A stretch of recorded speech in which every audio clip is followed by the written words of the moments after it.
But another team that's going to spend some money here is Chicago because was it last week? I think it was last week. Or maybe 2 weeks ago, we did this whole thing like, oh, KDB's free and he might come to MLS. Who's on it? And it's like, oh, Inter Miami's got his rights. New York City's got the City Group. And I was like, boom, DC United, right?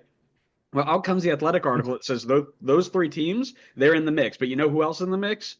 The most out of left field one you can get, Chicago Fire. Why? Because everybody looks at them like, oh, they've got two DP spots filled. Okay, guess they're out. Want to know why they're allowed to do this? Because apparently MLS teams can change their roster designation mid-season, and I did not know that.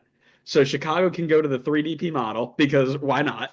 And they can go big with their designated player, and that's exactly what they're going to do. So I want you to tell me what your thoughts are on one of the greatest minds in world football coaching a Belgian center mid from the Premier League. Oh God, I'm terrified to see what Greg Berhalter does to poor Kevin De Bruyne. I mean, listen, Greg's done a really good job kind of steering the ship right now in terms of getting them like more on track than they have been. Let's be honest, they're not ripping, they're not like tearing the league apart, they're not having this complete revitalization. But I think you were definitely like finger on the pulse on this one. He's riding the ship in the correct direction. Like you don't need him to completely turn things around and go from worst to best in one season, right? You gotta kind of build the momentum, start to steady the ship, correct the wrongs, and I think he's done a good job of that so far. My only concern is it might be a little bit early in terms of him kind of settling the ship to then start bringing in talent to like push the ship forward and accelerate it.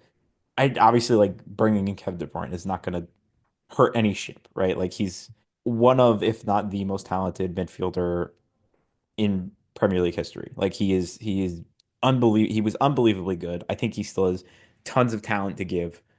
He doesn't strike me as the type of player that will come over and just like sandbag it for a bucket of cash. So I think he will like put effort into his play on the field. I just am questioning how the fit will work in Chicago. But I mean, the thought of Kuipers and De Bruyne working together is kind of enticing, I gotta say. I think that could be a good combo, especially because I don't know, is Kuipers Belgian? I can't He is. remember. Yep. I mean, that's a good link, even if they necessarily haven't played together before.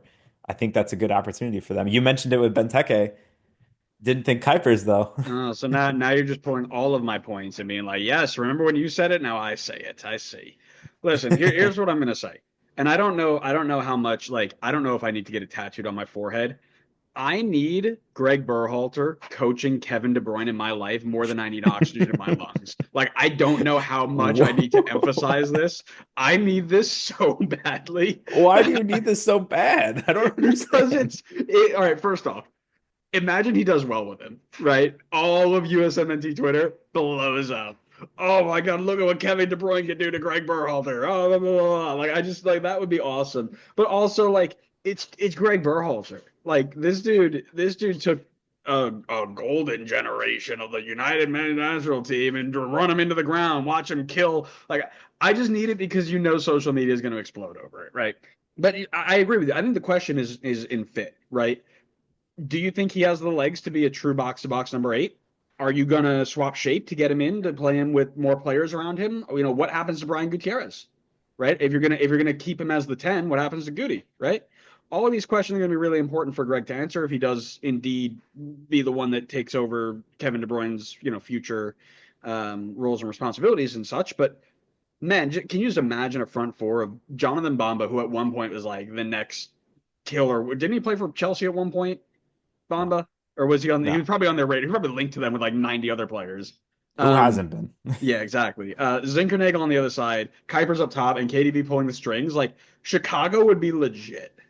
Genuinely, I would have no fear with them. And it's about time because I'm so tired of watching Chicago at the bottom. But listen, I kind of I want to come back and I want to touch on this thing I glossed over, which was Brian Gutierrez, because a few of the social media users I was interacting with were worried that if you brought KDB in and you brought Goody to the bench, you were going to stunt his growth and the national team potential that he possesses, and that if they're going to bring in KDB, they have to sell Brian Gutierrez tomorrow.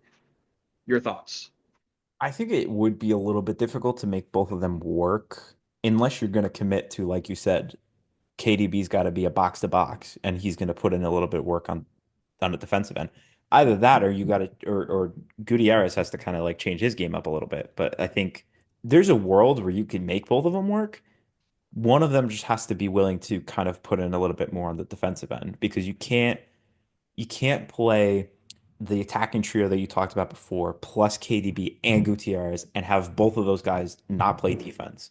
That's too much pressure on a defense that I think just would not be able to handle that pressure. This is not an elite level defense. They still leak goals. They've conceded 12 already this season. It's going to be hard. They might try to go the LA Galaxy route. I think there's a few too many teams that are trying to copy that route of we're just going to score more goals than we concede and not be concerned about how many we concede. But I think if you're going to have both of them just commit to being in the attack, I don't think you can make both of them work. I think one of them's got to be willing to do a little bit of work on the defensive end. And then, like, you could probably make it work in that case. I'm not saying they got to go crazy. I'm not saying, like, one of them's got to become a six at this point and, like, be a full-time defender, but, like, a little, put a little bit more effort into the defensive end. So I've made this very clear on social media, and I have never varied on this once. I've always been club over country. I don't really care if a fringe men's national team player is getting less minutes because Chicago wants to get better and bring in a top level player like Kevin De Bruyne. That being said, this is not your typical scenario where you've got a fringe USMNT guy getting bumped for some bang average European or even like a young South American guy. Or if you flip it, this is not like a fringe men's national team player going to the Netherlands and riding the bench for 8 months before he comes home and losing all of his development, right?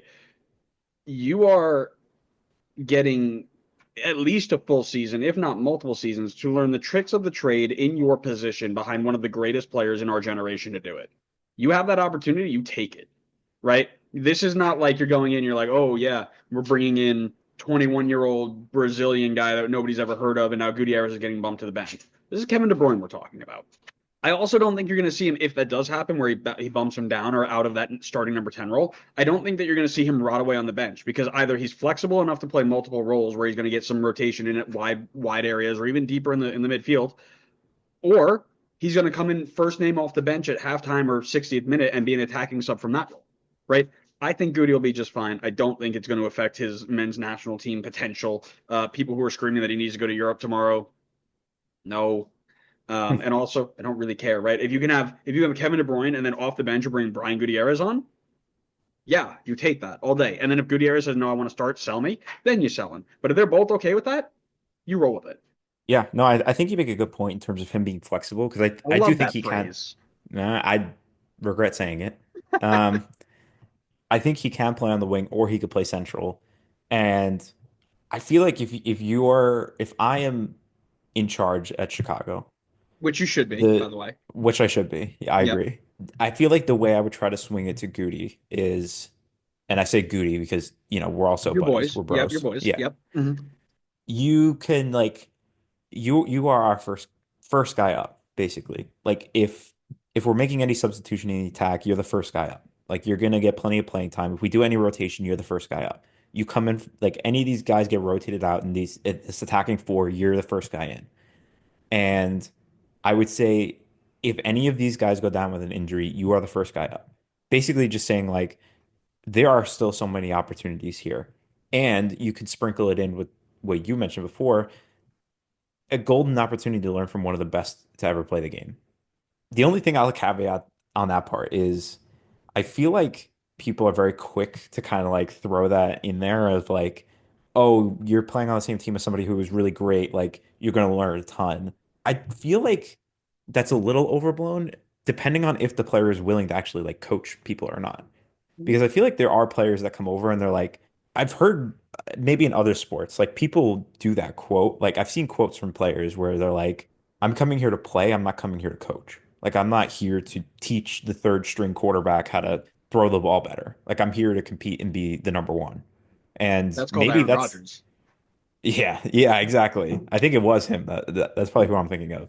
Maybe that's Kev's mentality too. He's like, I'm not here to teach Brian Gutierrez how to become a better passer in his game. Like my goal is to come here play well, win championships, make a lot of money, and retire. He doesn't strike me as the type of guy who would do that. But then again, I don't want to assume. What I said before is how I would try to convince him that he could stay and still like develop. Last point on Gutierrez being bumped from the 10 role. He's got two USMNT appearances so far, called up by our Lord and Savior, Mauricio Pochettino, who is much better than Greg because he has breathed European air. Any guesses where he played? Any guesses positionally where he played? For about 120 minutes total? Was it as an eight? It was left wing, friends. So guess what? If he gets bumped out of the 10, his almost, you know what I would say? His national team appearance likeliness goes through the roof. Him and True. him and Good him and point. Zinkernagel going rotation pieces, right?